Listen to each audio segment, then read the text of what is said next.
लेकिन मोदी जी को कभी आप सीरियसली मत लीजिए, इससे बड़ा झूठा व्यक्ति, राजनीतिक व्यक्ति मैंने जीवन में नहीं देखा।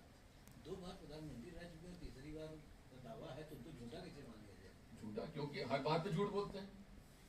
कौन सी बात सच हो, शक्ति कहाँ से उतरती है? अच्छा, ऐसी कौन सी बात है कि हम जनता कथा सुनते थे ना बार कि फला राक्षस की जान फला तोते में है। अच्छा, ऐसी कौन सी बात है कि जनता उन पे विश्वास कर रही है इतना झूठ बोलने के बाद भी? जी, ऐसी कौन सी वो बात बोल देते हैं कि जनता विश्वास करती है? अरे बैलेट पेपर चुनाव करा लें, पता पड़ जाएगा।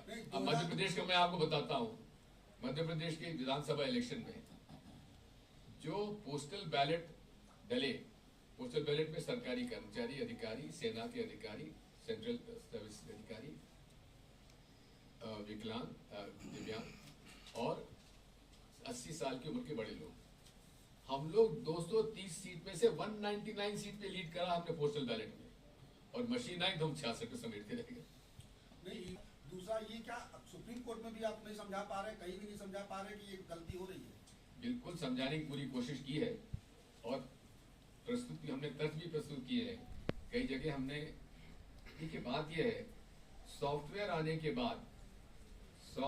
के बाद मशीन सॉफ्टवेयर का आदेश मानेगी, ना कि ऑपरेटर का। और सॉफ्टवेयर क्या डला है उसके अंदर, ये गुप्त है, इसको उजागर क्यों नहीं करते? हमारी मांग तो सीधी सी थी, हमने मांग तो सीधी सी की थी कि साहब इस वीवीपैट स्लिप को डब्बे में डालने की बजाय हमको हाथ में दे दीजिए। हमको 7 सेकंड के दर्शन क्यों कराते, हमारे हाथ में दे दीजिए, हम अलग से बैलेट बॉक्स में डाल देंगे। भ्रष्टाचार कोई इशू है? हेमंत बिस्वा शर्मा जो आजकल बहुत बड़े प्रवक्ता बन चुके हैं भारतीय जनता पार्टी के, जिस तरह के वो बयान दे रहे हैं, मैं उनको बहुत अच्छी तरह जानता हूं क्योंकि मैं असम का इंचार्ज रहा हूं 6 साल तक की, जब सरकार कांग्रेस पार्टी की थी। इनके खिलाफ अमित शाह जी ने अनेक आरोप लगाए और जेल जाने वाले थे, भाजपा में चले गए, जाने के बाद तो असम के मुख्यमंत्री बन गए भाजपा के। इसी प्रकार अजीत दादा पवार का भोपाल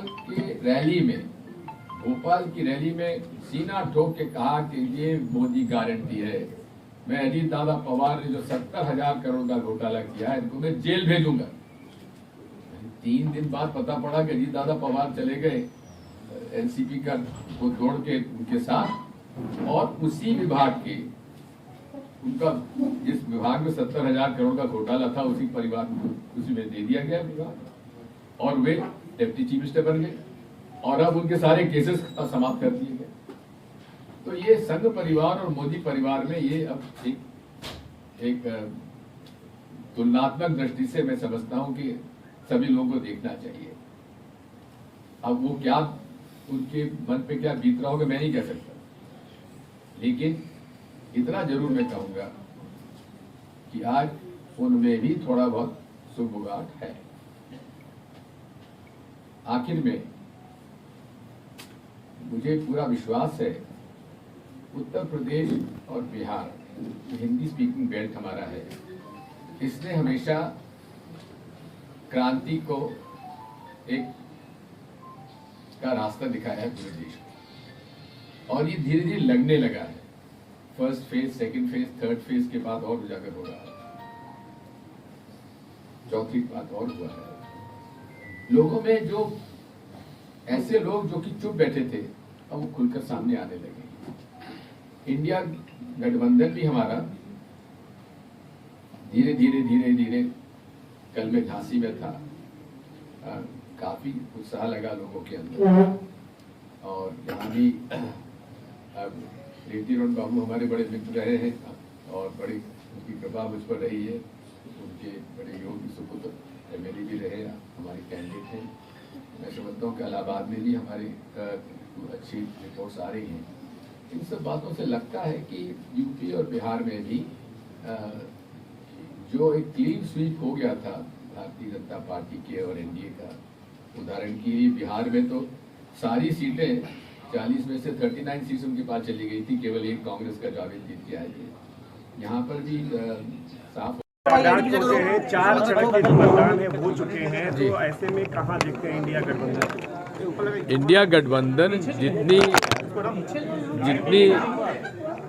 जितनी हमें उम्मीद थी उससे बेहतर हालात नजर आ रहे हैं। यूपी में आप कितनी सीटें जीत रहे हैं, कोई भविष्य ये कहना नहीं, इसमें भविष्यवाणी मैं करने का आदी नहीं हूँ, लेकिन इतना जरूर मालूम है कि माहौल बदल रहा है और बदलाव का एक अंडर करंट है। एक सवाल ये है कि आपने कहा कि 153 वायलेशन जो है वो लगातार किया जा रहा है, कौन लोग कर रहे हैं? बीजेपी के लीडर, प्रधानमंत्री, गृह मंत्री सारे कर रहे हैं। इसके पीछे की मंशा क्या है? मंशा है हिंदू मुसलमान को बांट कर इस देश को राज करना। आपने ईवीएम पर भी सवाल खड़े किए। जी हाँ, मैंने आज से नहीं 2003 से खड़ा कर रहा हूँ।